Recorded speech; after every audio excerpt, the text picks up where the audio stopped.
All right, everyone. I think we are ready to get started. My name is Paul Pennell. I'm with Urban Design Partners. We are civil engineers and landscape architects here in Charlotte. Also joining me on this call tonight from my office is Maggie Watts and Anna Flournoy, just to make sure that we're able to discuss everything that you guys would like to talk about tonight. We are here to review City of Charlotte Zoning Petition 2020-122. We're referring to it as HUCKS Residential. It is a mixed residential zoning petition that includes just a touch over 50 acres along HUCKS Road.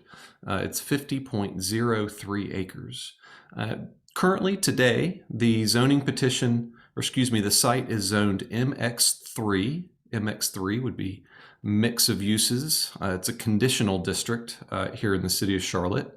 And we are requesting MX3 Innovative. MX3 Innovative basically follows everything within the MX3 district that the current site is zoned today, except there are a couple little minor little design changes that we would like to make to the zoning ordinance code as related to non-residential buildings, which is why we are requesting the innovative.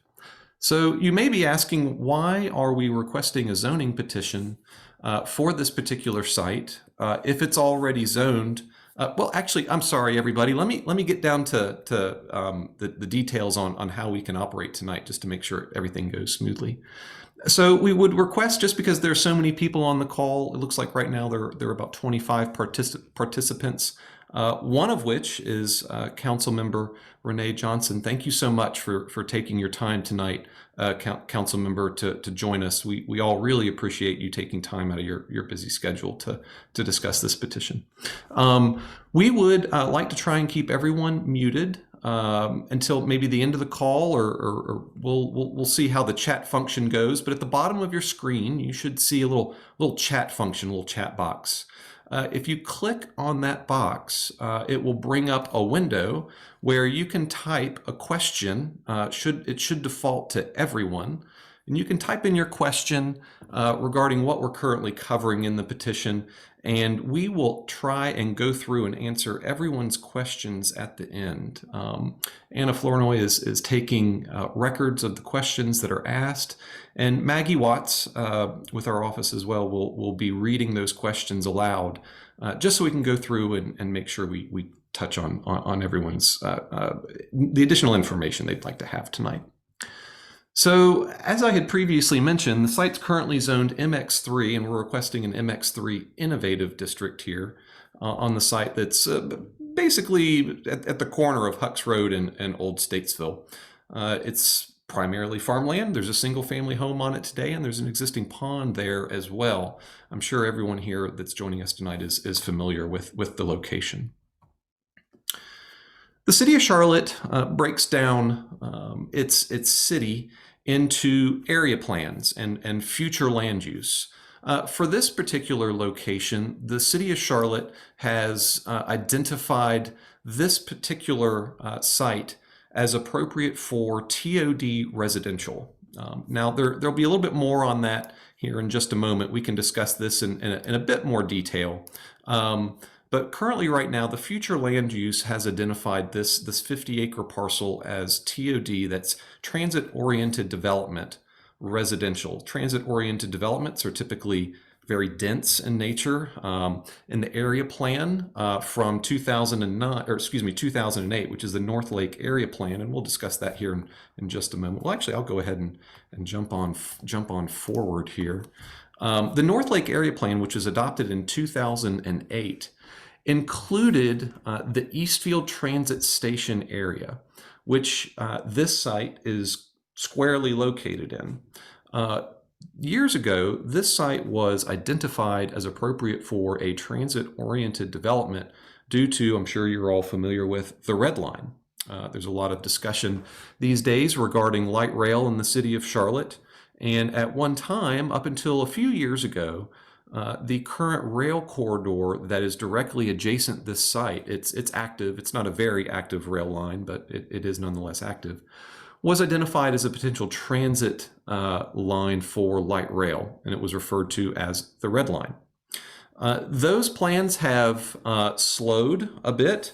I'm not going to say the Red Line has completely gone away, but the focus on the Red Line has definitely pivoted from 2008 times.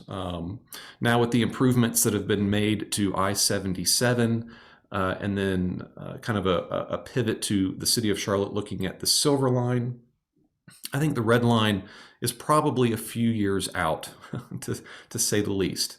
Now, what does that mean for this particular transit station area plan?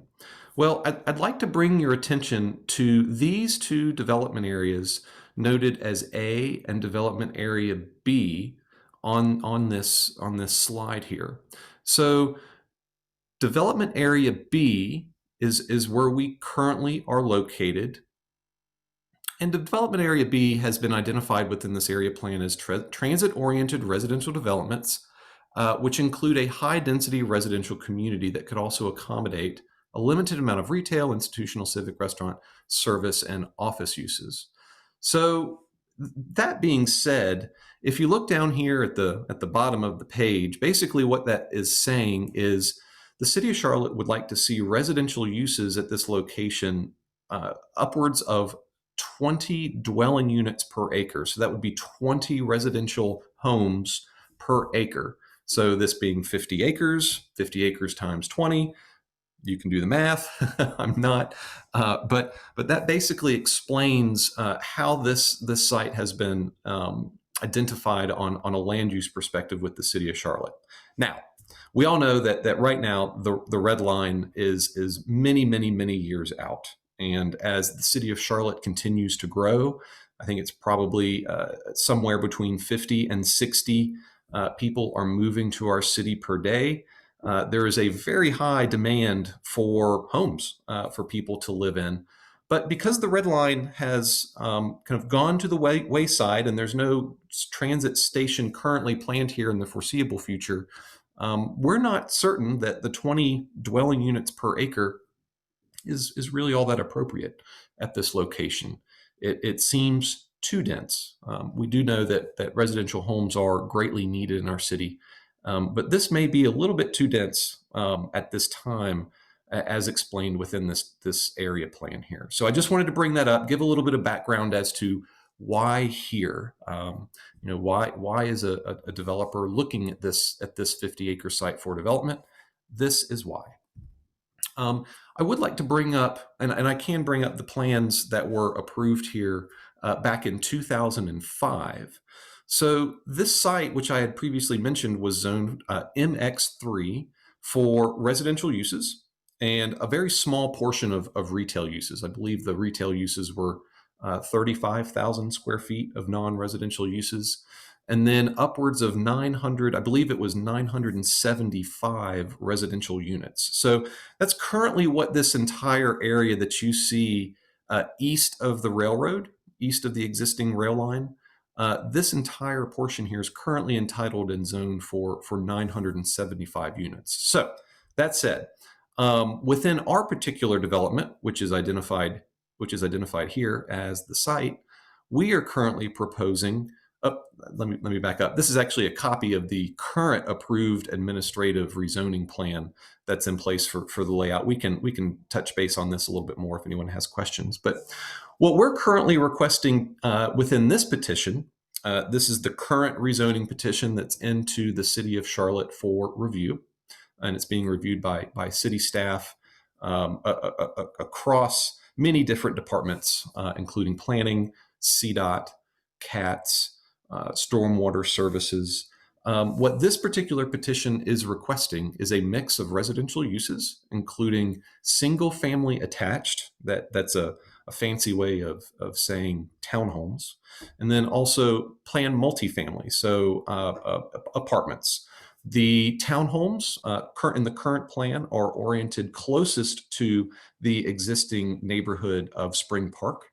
The multifamily use, the planned multifamily use, is located the future alignment of HUCKS Road, directly adjacent HUCKS Road, and the existing rail line that's just to the east of Arthur Davis Road. So that's currently what's being requested here. Let me go to the next slide. I think it will further demonstrate what's being proposed at this location. The yellow blocks are the residential buildings that we are proposing.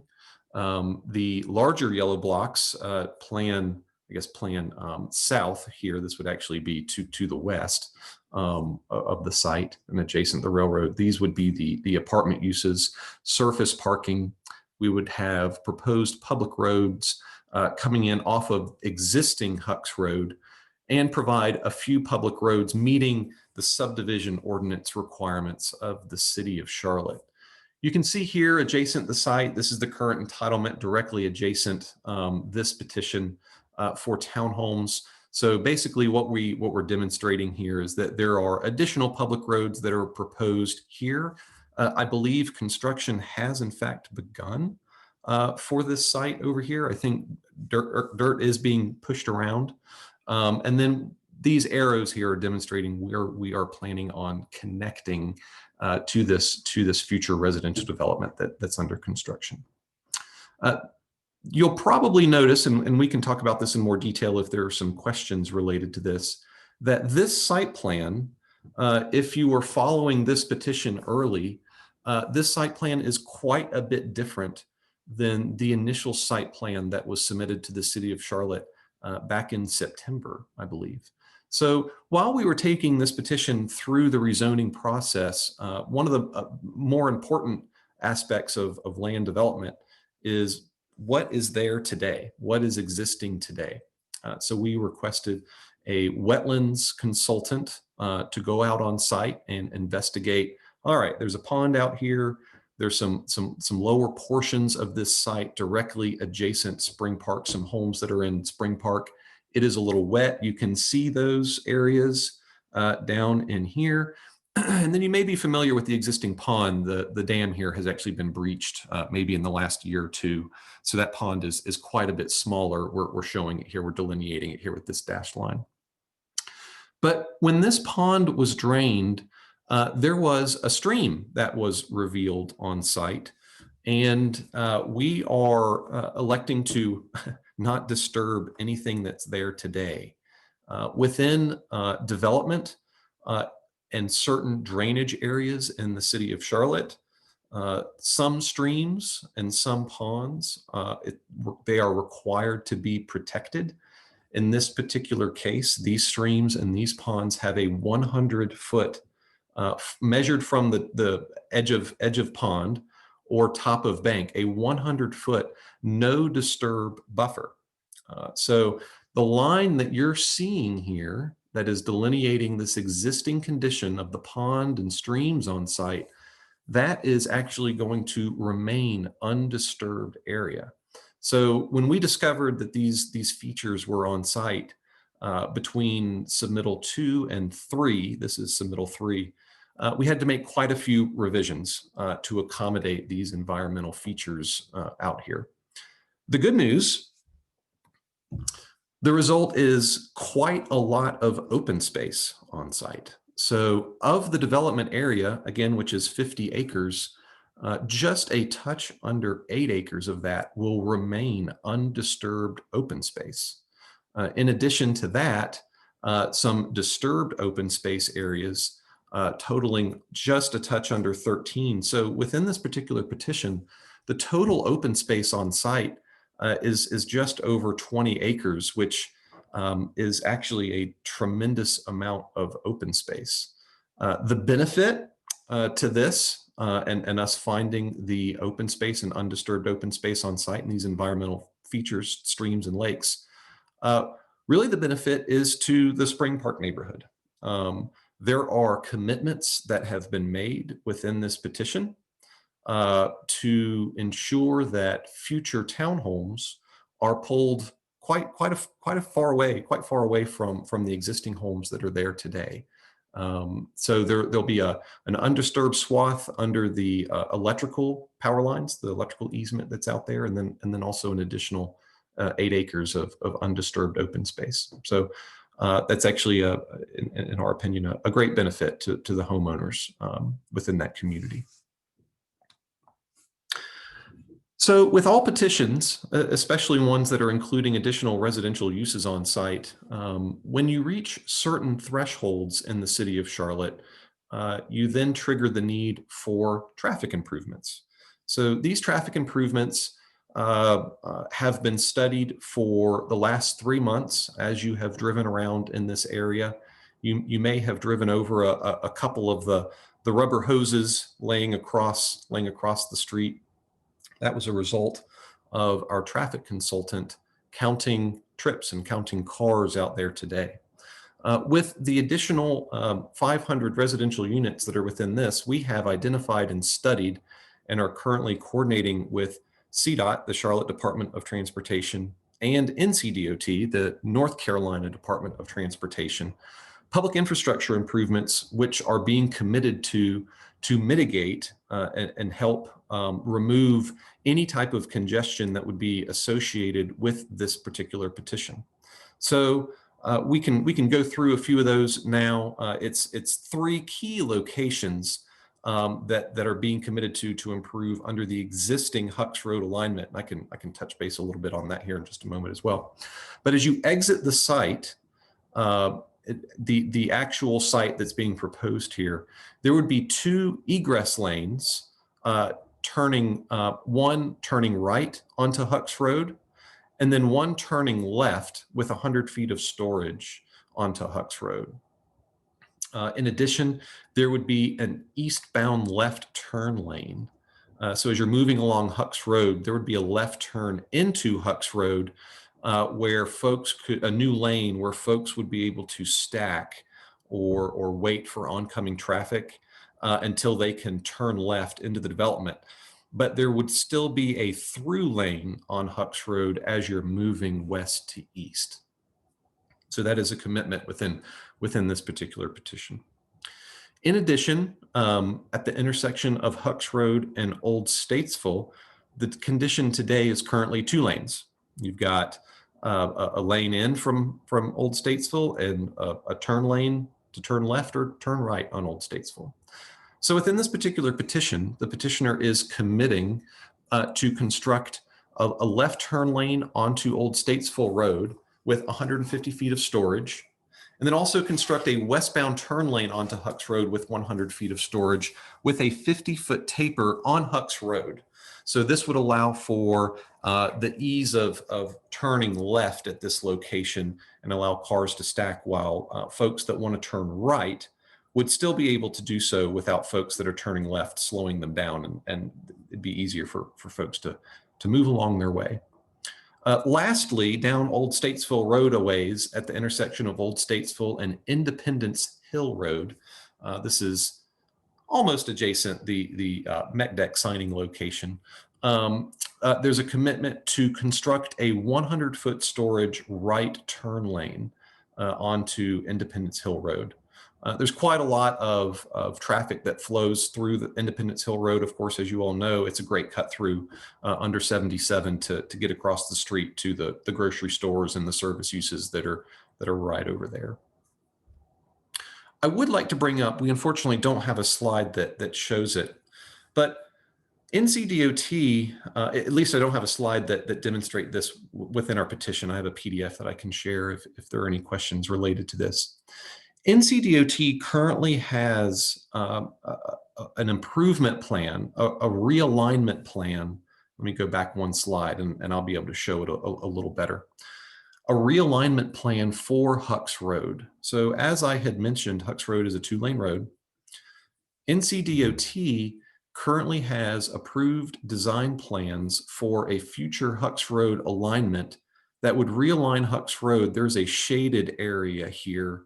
That shaded area includes 4 lanes worth of traffic. It would include a right turn lane onto Old Statesville, and then it would include dual left lanes going south on Old Statesville at a signalized intersection. That project was scheduled to proceed, I believe, in 2021 with the current state that the world is currently in. The whole reason why we are all meeting tonight virtually. COVID has changed that schedule, unfortunately. What we are currently hearing now for those NCDOT road improvements due to funding shortfalls and COVID, we're hearing approximately 2026 is when that alignment will begin. Now, with those improvements that are being proposed by NCDOT, the first step is acquisition of right-of-way. So NCDOT would have to go to adjacent property owners and purchase existing land to be able to construct these improvements. One key component within this petition is that the petitioner has agreed to dedicate the right-of-way that NCDOT would need to construct these improvements to HUCKS Road. So given all the improvements that are necessary and the current budget shortfalls that NCDOT has, just to be clear, the petitioner is going to dedicate the land for those road improvements at no cost to NCDOT in the hopes and efforts that this would actually move forward in a more expeditious manner as we wait for the world to, we'll just say, normalize. But in the meantime, prior to those improvements occurring, there are road improvements that are currently being committed to within this petition.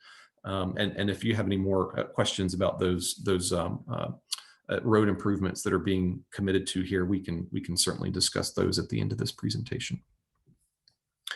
Architecturally, so the townhomes here that are being proposed would be a 3-story townhome. I guess you could call them a 3.5-story townhome, potentially an attic or a finished space within the attic area. They would all have 2-car garages. They would be rear loaded with a 2-way alley. And within the development conditions, architectural commitments are being made on the types of architectural finishes and materials that would be used here. I think it would probably be easier to just say vinyl is not allowed. It would primarily be masonry building materials, brick, stone, cementitious siding, architectural shingles. So no vinyl would be allowed here. So I just wanted to demonstrate that. And then also these townhomes would be rear loaded. We're working through whether these are going to be rear loaded attached garages or rear loaded detached garages. Currently what's shown on the plan are townhomes with detached garages that are being served by a rear alley. So these would be the townhome units.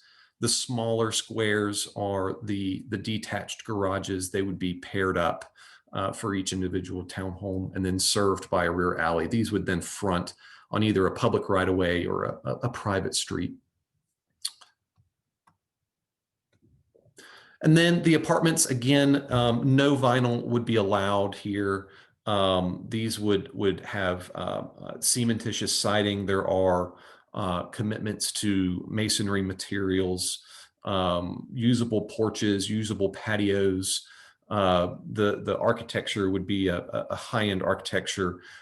First floor residential units would have direct pedestrian connections to adjacent sidewalks. So it would feel very Main Street-esque as you provide these apartment buildings along the future public road. It's also worth noting that the public road that you see running the entire length of the site here would include on-street parking as well. So the entire site is well parked, surface parked, and then there's an additional opportunity for on-street parking also. So moving forward, petition 2020-122, we have an idea as to how the petition would move forward. This was submitted quite some time ago. There has been some delay in this petition kind of revving up and moving forward. But today we finally have the opportunity to kick everything off with you and the neighbors after speaking with some HOAs in the community months ago. So we're happy that it's no longer quiet. We can start discussing the petition with everyone again. So today our first step as we move towards the date for council decision. Today is our community meeting. This is a required step. City of Charlotte Planning Department requires every conditional rezoning petition to go through a community meeting where we have the opportunity to speak with neighbors. If you live within 300 linear feet of this petition, or you're a part of a neighborhood leadership group that is in close proximity, you should have received a letter. And I know you all did receive a letter from us because you registered for the meeting tonight. So thank you for taking your time out of your evening to discuss the petition with us. Next step would be the public hearing. This is when we would make a presentation to City Council. This date we are hoping is January 19th. Typically, these meetings would be done in City Council chambers in Uptown Charlotte. For the past almost year, we're getting to that year mark, it seems. These meetings are held virtually, much like what we're doing today. All City Council members would be a part of that meeting, and it provides us the opportunity to review the petition with City Council and also provide the public an opportunity to speak for or against this particular petition. After the public hearing on January 19th, the next appropriate step is zoning committee. Zoning committee is a board of appointed committee members, one per city council person. That meeting is held on February 2nd, where zoning committee will review the details and recommendations of city staff, and they will review the petition and then vote on a recommendation back to the City of Charlotte Council on how they believe this petition should be voted on. Lastly, February 15th, City Council decision. There would be no opportunity for public engagement at this point, at this meeting. All of that would need to be done prior to this meeting, and this is when the City of Charlotte would vote on zoning petition 2021-22. So that is the petition presentation for tonight. I believe I have been seeing some chat notifications pop up, and I welcome the opportunity to have a little bit more of a discussion about this petition for the next. Looks like we've got about 30 minutes, so we managed to break the hour up pretty well. So with that, Maggie, I would welcome the opportunity for you to maybe read off some of these questions that we've got, and we can go through and hopefully address some questions that the neighbors have. Sure, no problem, Paul. Hey, everybody, this is Maggie, and it looks like we have some comments and questions that came up. So I'll just kind of start from the beginning. Also, if I happen to miss a question, please just send another one in the chat in case I do, just in case a lot of questions start coming in at one time. So it looks like early on we had a comment that it was supposed to be a commuter rail, not a light rail, I believe, in regards to the red line. Thank you. I misspoke on that. That's a great point. Thank you. Okay. And in regards to the traffic conversation, MB would like to know, does that include a stoplight at Old Statesville and HUCKS? So the current commitments that are being made, there would not be a stoplight today with the intersection of HUCKS Road, the existing intersection of HUCKS Road and Old Statesville. That intersection would be improved to alleviate any turning movements on going south and north on Old Statesville. But right now, there would not be a signal there. However, the new 4-lane alignment that's being planned with the future HUCKS Road alignment, there would be. So that would be a signalized intersection in the future. Okay, we have a comment from Mark after that says the traffic counting occurred over the last 3 months and did not include all the school traffic and less traffic due to people working from home. Yep, that is a great point. So that has been something that jurisdictions in NCDOT and CDOT staff members have been working through. What we have done is we have, or what they have directed us and really every petition in the city of Charlotte to do, is look at existing traffic counts for the roads and increase the traffic counts year over year by percentage, assuming more traffic. I don't know the details of what percentage increase there is, but basically we've taken traffic counts pre-COVID times during school when everyone was still driving to work. And then over year, we have increased those traffic counts to reflect a more accurate number. And yeah, just to reiterate, that was the direction that NCDOT, North Carolina Department of Transportation, and Charlotte Department of Transportation. That was the direction that they had provided us to get as accurate as we possibly can in these times. And I see Linda wanted to echo Mark's point. And Lily says, when were the traffic counts prepared? As you are likely aware, the elementary school has not been in session given the COVID situation. It appears that you're reserving right-of-way for the future HUCKS alignment. Have you approached NCDOT and CDOT to participate in NCDOT's proposed realignment? There is also a traffic signal that needs to be installed. So yes, NCDOT and CDOT have been involved in this petition in detail for quite some time. We had, I believe it was back in June, an initial pre-submittal meeting for this petition. And in that pre-submittal meeting, staff and officials from NCDOT and CDOT were both in that meeting, demonstrating in detail what they're going to be looking for in this petition and what has been included. So over the past 3 months, a TIA, a traffic impact analysis, has been conducted and prepared and sent to NCDOT and CDOT for review. And I'm going to call it approval, but it's just them basically identifying that the analysis that has been done is accurate and captures the intent of what they are looking for within an impact study here. That impact analysis has been completed, and the impact analysis that has been discussed with NCDOT and CDOT is reflected in the traffic improvements that we are showing and demonstrating here today. In addition to that, the right-of-way alignment that's here, knowing that HUCKS Road is coming and that NCDOT has a budgetary shortfall to execute this future alignment, it's not in the best interest for us to say, hey, NCDOT, you got to buy it from us. I use us, pejoratively here. We will dedicate it to you to help usher along these improvements sooner than later. Hey, Paul. Hey, Will, how are you? Good, sir. How you doing? Good, doing great. Question for you. My audio went out when you originally started, but can you tell me what you're rezoning from? I know you're going from MX3, but what are you trying to rezone to here? Yeah, so it's zoned MX3 today, and we are requesting an MX3 innovative.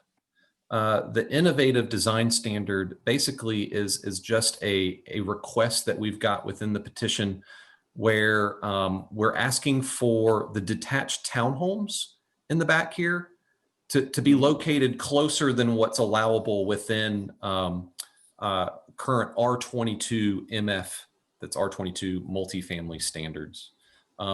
That separation is 16 feet.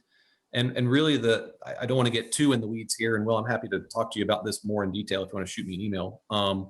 But we're getting kind of pinged by the Charlotte Mecklenburg Fire Department on proximity of detached garages and fire access for homeowners trying to escape a potential fire and having to cross parcel lines between townhomes. So what we did is what typically would have been done years ago, all of those detached garages would have been connected.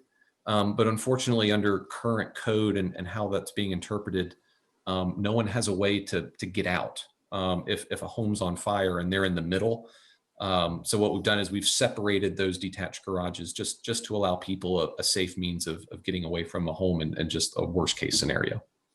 So Okay. that's why the innovative standard, that's really the only innovative standard that we've incorporated. You're just switching the detached garages orientation as it relates to the townhomes in the backside here. That's exactly right. The all residential buildings as it's shown or read in R22, they're all still a minimum 16 feet apart. That hasn't changed. It's just the detached garages behind the townhomes is all. Okay. And then another question, if you don't mind, I wanted to jump back to the comment you made about the red line. Are you developing this in the hopes of this becoming a transit oriented stop, or are you developing this as a suburban residential development?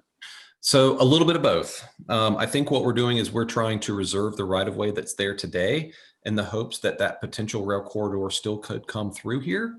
But yes, that's a great point. It would still be a suburban residential development. So, I mean, when you look at the current Eastfield Station plan where it says a minimum of 20 DUA, this is 10. That's suburban.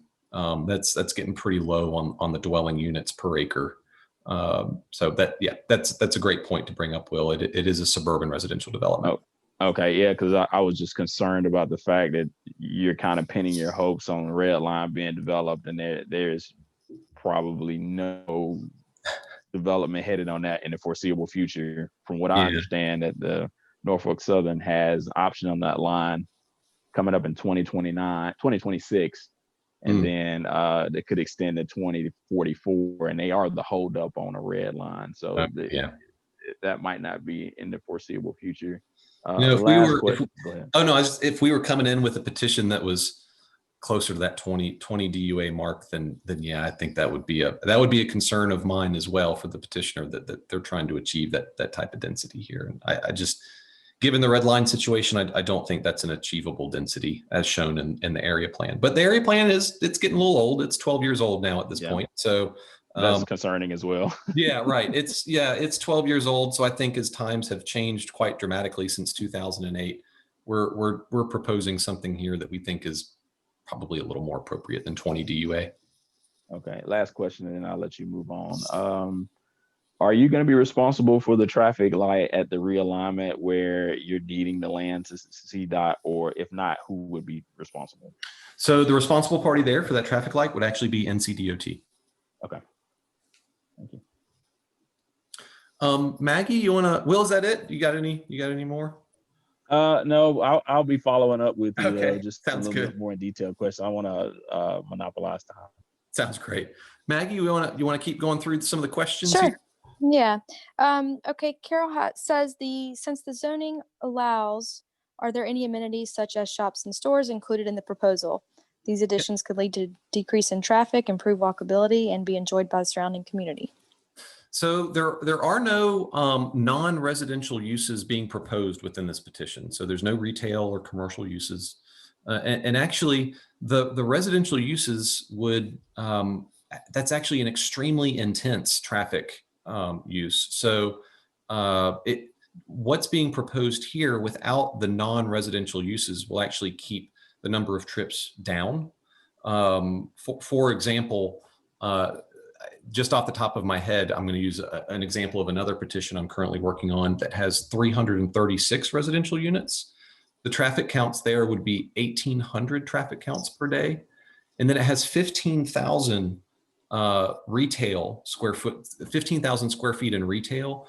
And the amount of traffic that's generated by 15,000 square feet of retail, which actually is not that much, is more traffic than the 336 residential units is generating. So in this particular case, I think it may be best to leave the retail and commercial uses out of this just from a traffic concern standpoint. Sorry, that was a long-winded answer. I apologize. Mark has, it looks like, a comment here, adding only left turn lanes without a traffic light will just create more congestion as the vehicles turning left will back up until they block the through lane on Old Statesville. Yep, so that was actually studied. So in addition to the turn lanes, there's also storage that's associated with it. So it's not only the turn lane, but for example, the southbound left turn on Old Statesville to HUCKS would have 150 feet of storage. So there's quite a lot of stacking that can occur there for cars waiting to turn left as another lane would be a through movement. So that was a component that was studied within the traffic study analysis, and the mitigation should be sufficient based on what's being proposed. Okay. Derek asked, how can we discuss these new developments without a traffic light at HUCKS Old Statesville Road? That new norm comes back before 2026. So how do we deal with all the school bus traffic? That's a great question. And all I can do is really point at the traffic impact analysis and just say that NCDOT and CDOT have basically indicated that a light would not be necessary based on what's being proposed. While there may be a lot of traffic in this area because of the growth that's been occurring, those plans were planned to be included in that new HUCKS alignment, which hopefully can come sooner than later. Okay, Lily says, I agree with Carol. The density needs to include commercial retail office component to keep traffic on site, and the traffic associated with the new 4,000 plus trips a day doesn't work. When working through traffic scoping with CDOT staff, how much traffic was considered using Knipe? Was Knipe studied? I do not know. I would have to defer to our traffic study consultant on that. But I can certainly take this back to the petitioner and let him know that there is some real interest in commercial being included in this petition. Okay. Cynthia echoes, we really need a light there. It's a mess there today. Dawn says, what are totals for the occupancy of the apartments? Good question. So the matrix, it's probably going to be high on the 1-bedroom and 2-bedroom side, and probably very low on the 3-bedroom side. Just a lot of times these days, suburban developments with 3-bedroom units, they don't do too well.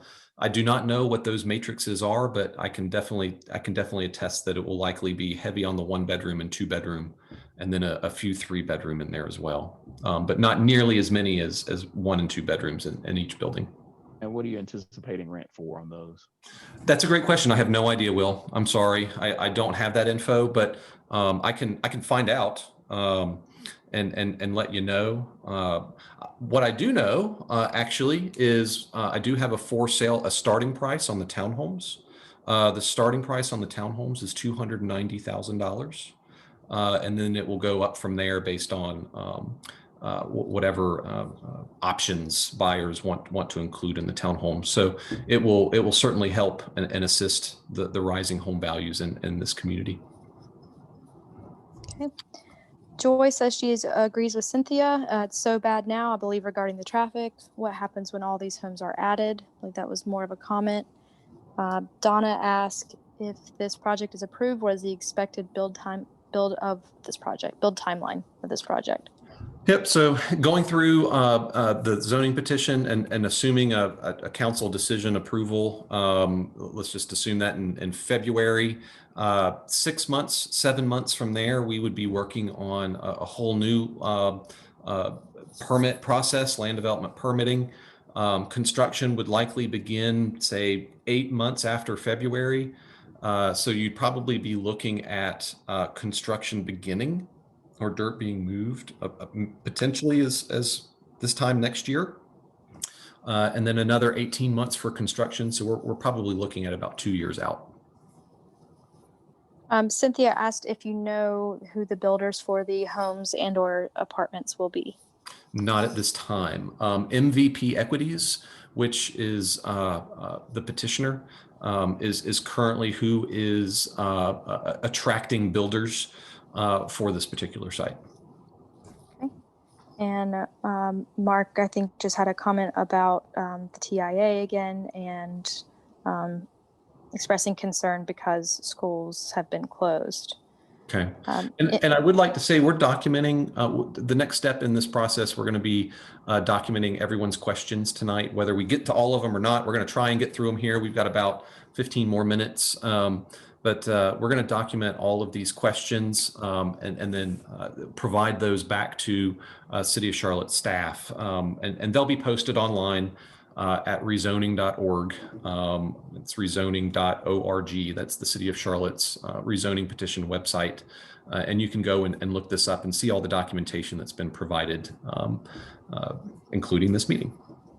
And it looks like we have a couple like upcoming comments here, so I'll try to get through them all, Okay. but somewhat quickly. So I'll try and answer quicker too. MB says, I recognize that given the ongoing population growth, that it is likely that this site will be developed. However, it is imperative that we have the traffic infrastructure in place to accommodate the additional development. It is concerning given that NCDOT has pushed back their plans for traffic enhancement. However, the development is likely to proceed. The traffic analysis that have been completed should already confirm the current strain on the existing residents in this area and school traffic. Omar says that this doesn't work without a traffic light at HUCKS in Old Statesville. And Marva says that we need a traffic light now. It is already difficult to navigate from HUCKS Road to Old Statesville before you add any homes. Mark says that we need to take into account the new warehouse space, which is not occupied, which will increase the number of semis and other trucks using HUCKS Road. And MB, please respond in sequence of the questions submitted in the chat box. Okay, I'm doing my best, MB. Mark asks, what are the plans for widening Old Statesville to handle the additional traffic with this development and the new apartments currently being built? Yes, so I can jump back over to the commitments here. So on Old Statesville, there'd be a right turn lane with 100 feet of storage to Independence Hill Road. So that is a commitment to help traffic continue to move smoothly down Old Statesville. And then also there would be improvements with 100 feet of storage for a left turn onto HUCKS as well. Okay, and David just echoed the question about construction timeline.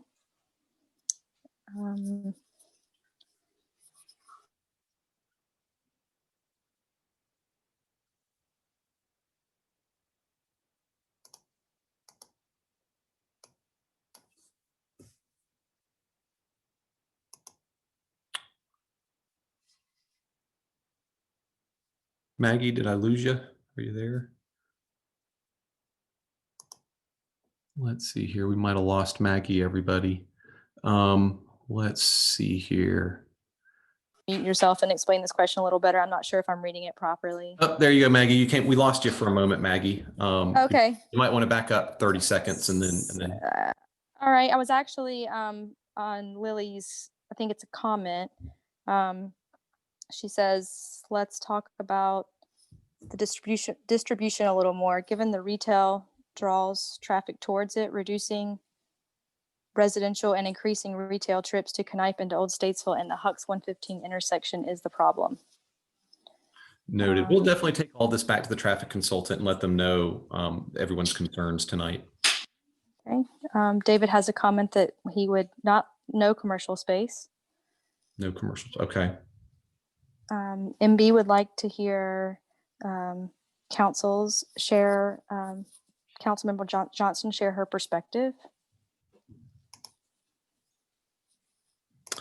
Council Member Johnson, are you still here and would you like to share any thoughts? I don't think you need to share any particular details about your position tonight, but I would like to give you the opportunity to speak with some of your constituents since you were so kind to join us. Well, thank you for the opportunity to participate. I do have a question. How many trips is this development or proposed development generating? I knew that you would ask me that question, and I am so sorry. That was the one piece of info that I did not dig into on the traffic count and the traffic study to identify. I will follow up with you on an email and let you know exactly an answer to that question.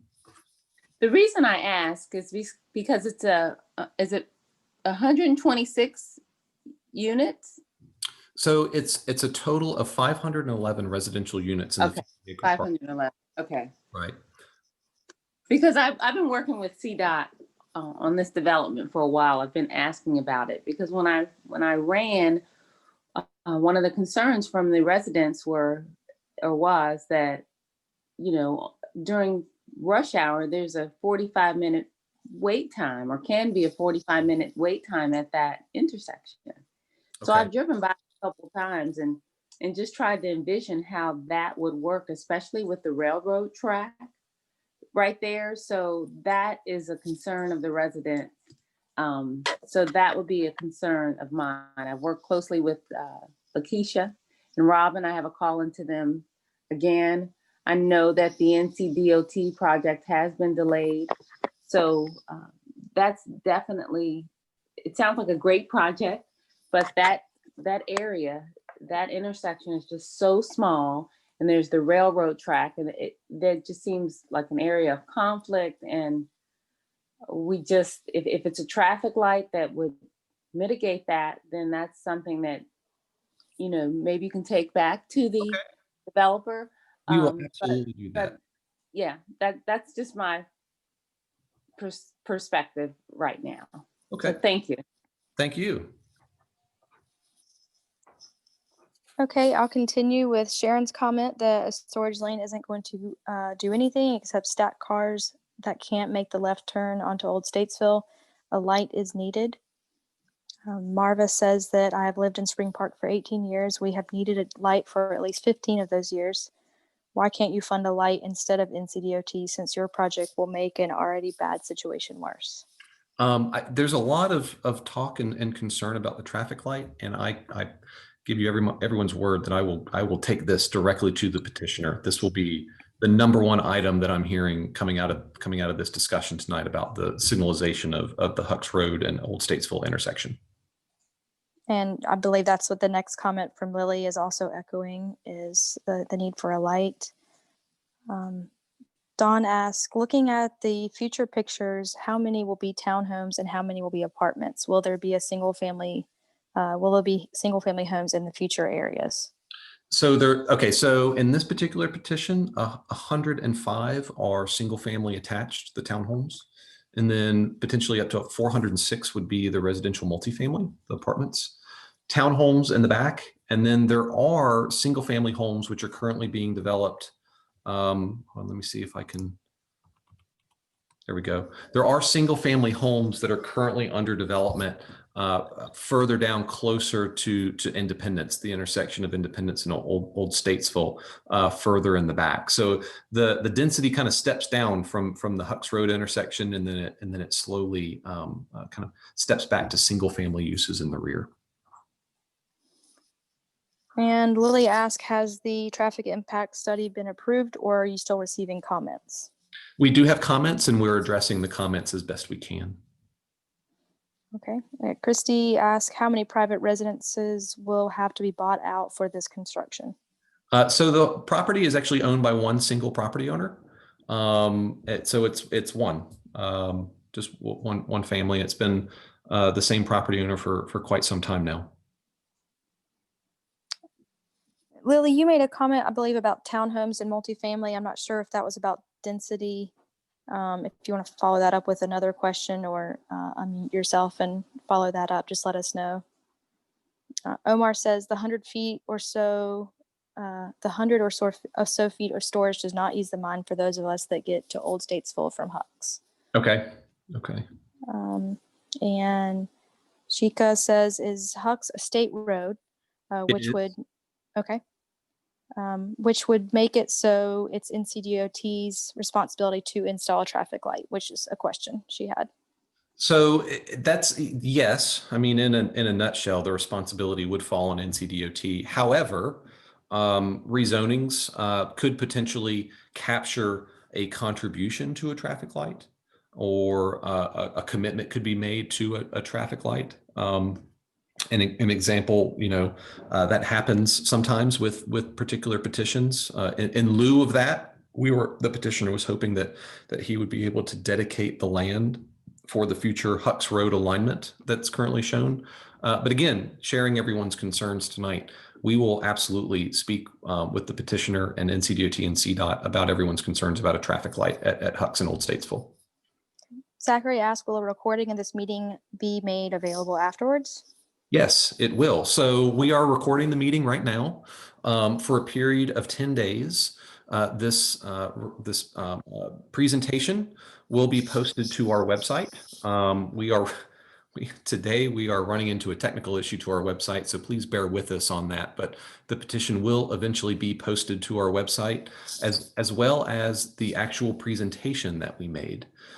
So you'll be able to go to our website, or urbandesignpartners.com.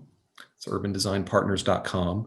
And at the bottom left of the homepage, on the left, there's a rezoning tab. Click on that, and then you can click on the HUCKS Road 2021-22 tab to go here and listen to us discuss the petition again if you'd like. Great to fall asleep at night, I'm sure.